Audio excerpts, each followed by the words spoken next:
अगर अब इंडिया ने ये क्लेम किया है कि वो 15 पॉइंट समथिंग जितना भी आपने बोला है वो उनको पे करेगा, तो ये इसलिए है, अगर उन्होंने इतना पे करने का बोला है तो ऑब्वियस सी बात है उनको खुद को भी कोई चीज़ नज़र आ रही है कि उनको ये फ़ायदा होगा तो ही वो पे कर रहे हैं ना। ऐसे पागल थोड़ी ना है हमारी तरह कि हम बस दे जाए कोई फ़ायदा ना देखें। हम इसके अलावा ये भी देख सकते हैं जिस तरह इंटरनेशनल इन्वेस्टमेंट्स हैं, इंडिया सिर्फ अपने कंट्री में नहीं बुला रहा, बाहर भी जाके कर रहा है, जिसकी वजह से उनकी जो रिलेशंस हैं वो बहुत स्ट्रॉन्ग हो रहे हैं। अगर तो वो इंडस्ट्रीज़ को यहाँ इन्वॉल्व कर रहे हैं तो डेफिनेटली जॉब मार्केट की क्रिएट होगी, और जो इलेक्ट्रिकल इंजीनियर्स हैं, व्हीकल इंजीनियर्स हैं, उनके लिए जॉब मार्केट और लेबर के लिए क्रिएट होगी, तो वो एक एक्स्ट्रा बेनिफिट है इसका। अस्सलाम वालेकुम viewers, you are watching Lahori fact speaks और मैं हूं आपका होस्ट हसन जंजवा। इंडिया की तरफ से एक PLA स्कीम इंट्रोड्यूस करवाई गई है, जिसके अकॉर्डिंगली ये होगा कि जो उन्होंने बहुत बड़ी इलेक्ट्रिक व्हीकल कंपनीज़ हैं उनको वेलकम किया है अपने कंट्री में। वेलकम इसलिए किया कि वो वहाँ पर आकर, इंडिया में आकर अपनी इंडस्ट्रीज़ लगाएं। ऑल्दो ये बहुत बड़ा स्टेप है इकॉनमी की तरफ से, उन्होंने साथ इंडियन गवर्नमेंट ने ये भी कहा है कि अगर वो आती हैं जो कंपनीज़ हैं इंडिया में आकर अपनी इंडस्ट्री लगाती हैं तो एज ए इंसेंटिव $12.6 बिलियन उनको दिए जाएंगे। इकॉनमी की तरफ बहुत बड़ा स्टेप है, सो कांग्रेस टू इंडिया के वो ऐसे स्टेप्स लेते हैं। तो यहाँ पर आज चलते हैं एक मार्केट में, वहाँ पर मौजूद पाकिस्तानी लोगों से इसका रिएक्शन जानते हैं। So let's start the video.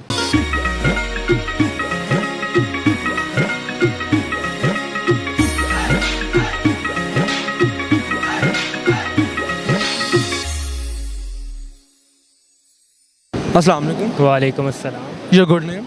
Aqib Ghaffar.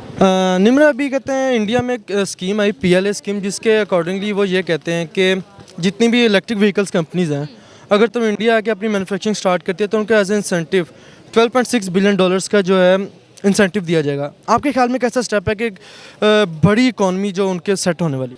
लेकिन बेसिकली अभी जो करंट वर्ल्ड वाइड पोल्यूशन की हवाले से सिचुएशन है ना, उसमें देखा जाए तो उन्होंने इसको मोटिवेट किया कि अब हम लोग जो है ना वो पेट्रोल की कंजम्पशन के हवाले से उसको गिव अप करके इलेक्ट्रिक व्हीकल्स को यूज़ करें ताकि पोल्यूशन में भी कमी हो। और दूसरा है जो पेट्रोल की एक तो प्राइस हाइक हो रही है और दूसरा ब्लैक मेलिंग भी एक किस्म की चल रही है, मैं ये कहूँगा।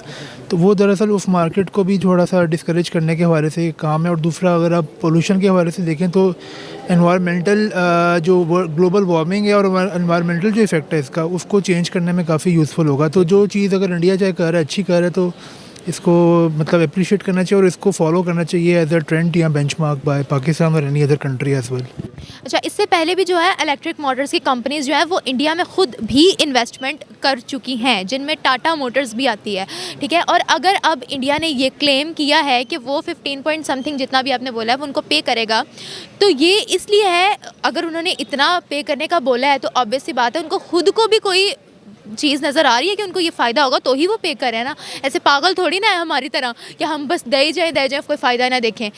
हम लोग की तरह वो किसी पे डिपेंडेंट थोड़ी ना है, जैसे हम चाइना पे डिपेंडेंट है, वो तो किसी पर भी डिपेंडेंट नहीं है। अगर उन्होंने ये क्लेम किया है कि वो इतना उनको पे करेंगे तो आगे से उनको कुछ मिल भी रहा होगा। इंडिया मतलब अपनी डेवलपमेंट के ऊपर काम कर रहा है, अपनी स्कीम्स के ऊपर काम कर रहा है, तो साफ जाहिर हो रहा है कि वो सिंसियर हैं, लॉयल हैं अपनी आवाम के साथ, और जिस तरीके से बजटिंग करके वो स्पेसिफिक हो के मतलब काम कर रहे हैं, तो साफ जाहिर है कि सही टाइम पे उन्होंने एजुकेशन सिस्टम के ऊपर अपने काम किया है। एजुकेशन सिस्टम के ऊपर काम करके जो है वो आपको पता है कि सही टाइम पे जो सही राइट इन्वेस्टमेंट की हुई है, तो यही वजह है कि आज इंडिया जो है वो कामयाब है। इकॉनमी वाइज आप देख सकते हैं जितना ग्रो कर चुका है इस टाइम। हमारी नेबर कंट्री है लेकिन स्पेस प्रोग्राम में जितना काम कर रही है तो सबके सामने है, मतलब इसमें कुछ कहा तो नहीं जा सकता। तो उनके लिए ये कि जॉब्स अपॉर्चुनिटीज़ होंगी लोगों के लिए, वो लोगों को जॉब्स मिलेंगी, तो मेरे ख्याल में अच्छा स्टेप्स है, लोगों को रोज़गार मिलेगा। और वो पहले ही बड़ा तंग है इस हुकूमत से, तो शायद उनके आने से कुछ ना गरीब आवाम का भला ही हो जाए कोई। और ये अगर उन्होंने इलेक्ट्रिक मोटर कंपनीज़ की बात की है तो ये उनके अपने फ़ायदे के लिए। देखें, इलेक्ट्रिक जो कार्स हैं वो क्यों चलाते हैं, ताकि हमारी पोल्यूशन जो है वो कंट्रोल हो सके। तो अगर उन्होंने इतना पे किया, उनके मुल्क में आप देखें पोल्यूशन कितनी ज़्यादा कंट्रोल हो जाएगी। पहले उन्होंने pollution control smoke control tower भी बनाया था, ठीक है, जिससे उनको बहुत ज़्यादा फ़ायदा भी हो रहा है। चाइना वो पहली कंट्री थी जिसने ये स्मोक कंट्रोल टावर बनाया था, उसके बाद इंडिया ने भी बना लिया। हम इसके अलावा ये भी देख सकते हैं जिस तरह इंटरनेशनल इन्वेस्टमेंट्स हैं, इंडिया सिर्फ अपने कंट्री में नहीं बुला रहा, बाहर भी जाके कर रहा है, जिसकी वजह से उनकी जो रिलेशंस हैं वो बहुत स्ट्रॉन्ग हो रहे हैं।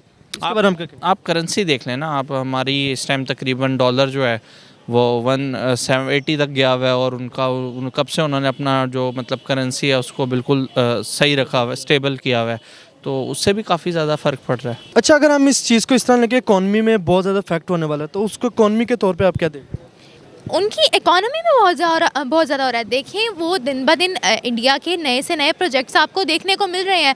स्पेस एजेंसी में उन्होंने अपना प्राइवेट स्पेस एजेंसी उन्होंने बना लिया प्राइवेट। पहले जो था वो इकट्ठी थी सबकी, लेकिन इंडिया ने अपनी, अभी तक चाइना ने भी नहीं बनाई अपनी, इंडिया ने बना लिया अपनी, ठीक है। अब तो चाइना जो है, चाइना ऐसी स्टेबल कंट्री जो इकोनॉमी के लिहाज से इतनी ज़्यादा स्टेबल है, वो तक इंडिया से जलने लग गई है। जेलसी फैक्टर आ गया है।